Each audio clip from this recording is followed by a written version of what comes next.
কয় তোমাদের গান আর তোমাদেরকে চাওয়ার জন্য তো দুনিয়াতে আরামের গুণ করে হারাম করে তাহাজ্জুদ নামাজ আদায় করি নাই। সকালবেলা রাত্র 4টার সময় 3টার সময় উঠে সামান্য কিছু খাদ্য খাইয়া সারাদিন অনাহারে রইছি, তোমাদেরকে দেখার জন্য নয়, তোমাদের গান শোনার জন্য নয়।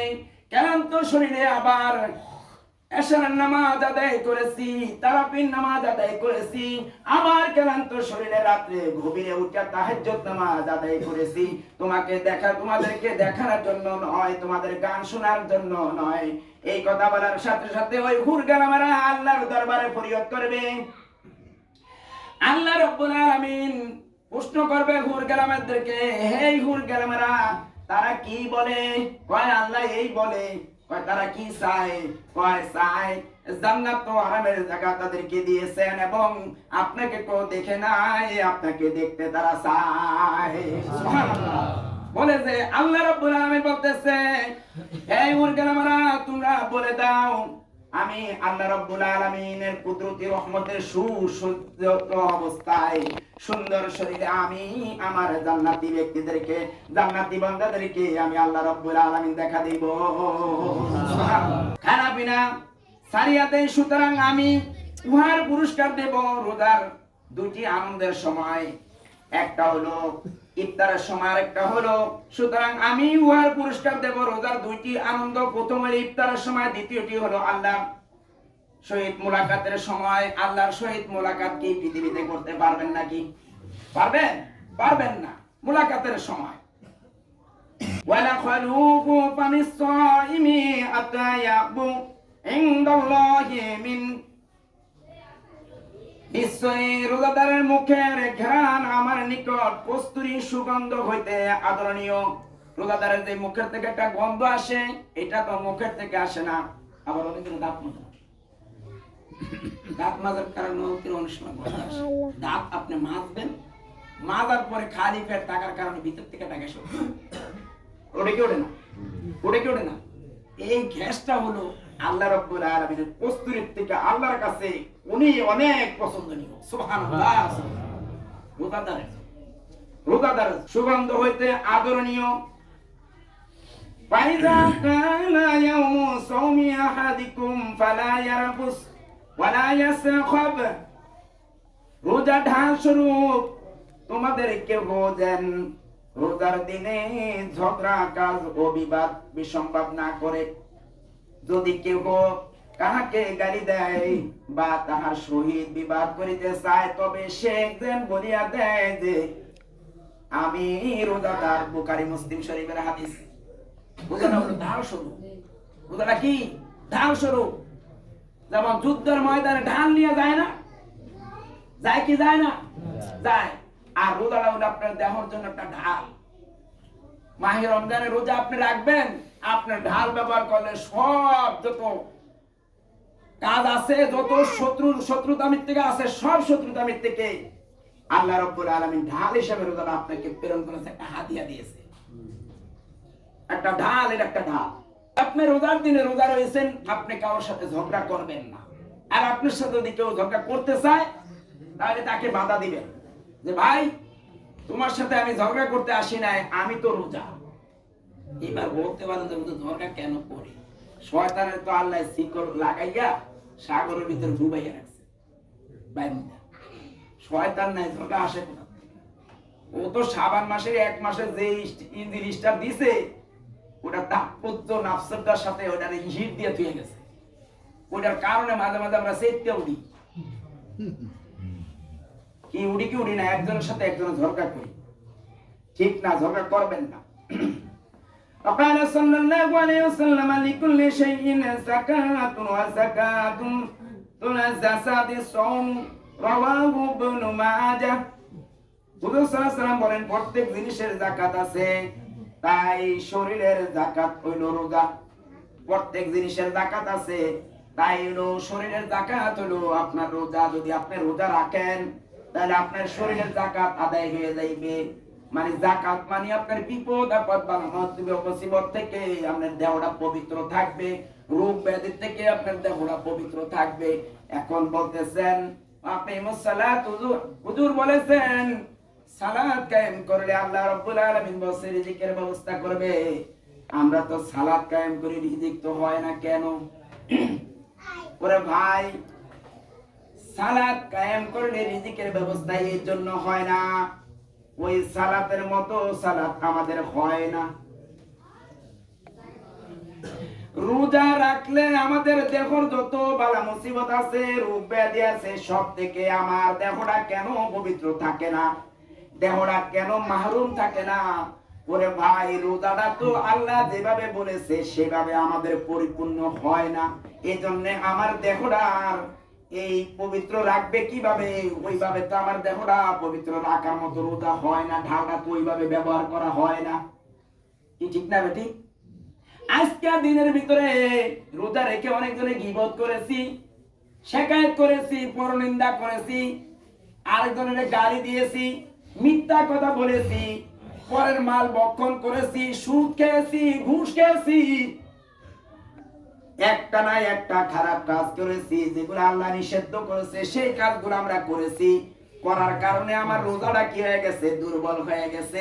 এই জন্য আমার রোজাটা পরিপূর্ণ হয় না। বিদায় যে আমার ঢাল হিসাবে আমার দেহটাকে পবিত্র রাখবো, এই ঢালটা তো আমার ভাঙ্গা, আমার ডালটা তো দুর্বল, আমার এই ঢালটা তো একেবারে নরম।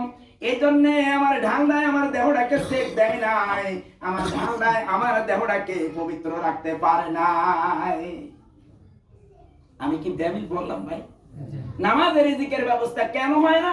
নামাজের মতো নামাজ হয় না, বিদায় হয় না। রিজিকের জন্য দৌড়াইতেছি, কি ঠিক না ঠিক? রিজিকের জন্য দৌড়াইতেছি। আলাইহিস সালাম ইযা কানা আউয়ালু মাইতিম মির রমাদান, হুজুর সাল্লাল্লাহু আলাইহি সাল্লাম বলেন, রমজানের প্রথম রাতে আসমানের রহমতের দরজাগুলো খুলিয়া দেওয়া হয়, একটা বন্ধ থাকে না। এই অবস্থায় রমজানের শেষ পর্যন্ত রহমতের সমস্ত দরজাগুলা আল্লাহ রাব্বুল আলামিন খুলে দেয়। সুবহানাল্লাহ। রমজানের প্রথম যেদিন চাঁদ দেখা যায়, চাঁদ দেখার সাথে সাথে আল্লাহ রাব্বুল আলামিন রহমতের সমস্ত দরজাগুলা খুলে দেয়। কয়টা? কয়টার কথা বলছি?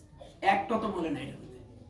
300 দরজা, আল্লাহর রহমতের 300 দরজা সব খুলে দেওয়া হয়, একটা দরজা বন্ধ থাকে না। মাহে রমজান শুধু এই রমজান নয়, প্রত্যেক রমজানে আমি দেখেছি বলে হুজুর রহমত করে না, আমি এরকম বলবো না। রমজান মাসে দেখছি যে কারণ জিম জিম জিম জিম করতেছে, তাতে বোঝা যায়, হাদিসের লগে মিল করে বোঝা যায় যে আল্লাহর রহমতের দরজা খোলা, মনে হচ্ছে যে রহমত আল্লাহর জমিনে পড়তেছে। সুবহানাল্লাহ। মনে হচ্ছে যে আমি যে বলবো যে হ্যাঁ পরে রহমত দেখতেছি, এরকম বললে তো কত মধ্যে যখন যে কোন কইতে কইছে রহমত না, এরকম বল জিম জিম হচ্ছে, মনে হচ্ছে যে আল্লাহ রাব্বুল আলামিনের রহমতের দরজা খোলা, আল্লাহর রহমত জমিনে বর্ষিত হচ্ছে মনে হয়। একটাও বন্ধ থাকে না। এই অবস্থায় শেষ পর্যন্ত খোলা থাকে। রমজানের রাতে যে মুমিন ব্যক্তি তারাবির নামাজ পড়িবে, তার প্রত্যেক সিজদার পরিবর্তে আল্লাহ তাআলা তাকে ১৩,০০০ সওয়াব দান করিবেন। সুবহানাল্লাহ। প্রত্যেক সিজদার পরিবর্তে, রাকাতের পরিবর্তে কয় নাই। আরেক কিতাবে বলছে রাকাতের পরিবর্তে, এটার ভিতরে আবার আরো বাড়িয়ে দিয়েছে। প্রত্যেক সিজদার পরিবর্তে আল্লাহ রাব্বুল আলামিন ১৫০০ করে নেক দান করবে। সুবহানাল্লাহ, সুবহানাল্লাহ। ১৫০০ কত বলছে? ১৫০০ বলেছে, ১-২ না। ওয়া বানাল্লাহু লাহু বাইতান ফিল জান্নাহ জান্নাতিন মিন আইয়ামিকুনা হামরা লাহা ৬০০০০ বাব। বলা হয়েছে ১৫০০ করিয়া নেক দেওয়া হবে এবং তার জন্য বেহেশতের লাল ইয়াকুত পাথরের একখানা বাড়ি তৈরি করিবেন। লাল ইয়াকুত পাথরের একখানা বাড়ি তৈরি করবেন, যে ইয়াকুত পাথর পৃথিবীতে আল্লাহ রাব্বুল আলামিন পাঠান নাই। যে ইয়াকুত পাথরটা, জান্নাতের যে ইয়াকুত পাথরটা, সেটা আল্লাহ রাব্বুল আলামিন পৃথিবীর জমিনে পাঠান নাই। সেই পাথর দিয়া তার করিয়া তার জন্য কি একখান বাড়ি তৈরি করবেন। পৃথিবীর 650-700 কোটি মানুষের জন্য যদি আল্লাহ রাব্বুল আলামিন জান্নাতের ভিতরে যদি এক ফুট পাথর দিয়ে একখান করে বাড়ি তৈরি করে, তাও আল্লাহ রাব্বুল আলামিনের ফেরদাউস জান্নাতের 3 অংশের 1 অংশ ভরা সম্ভব হবে না।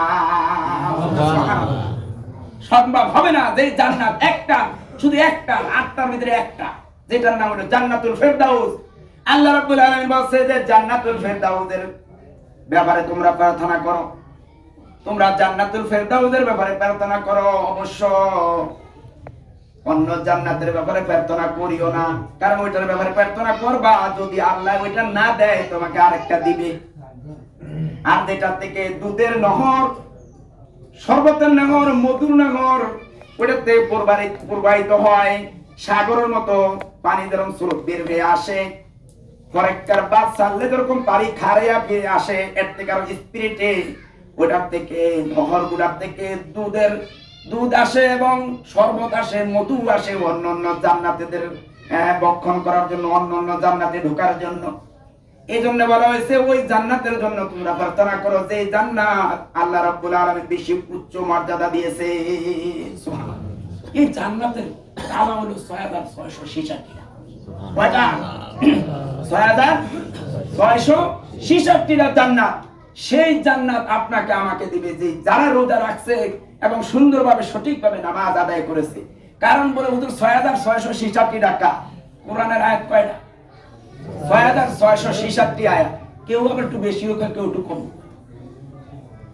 এই 6666 আয়াত হলো জান্নাতের তালা।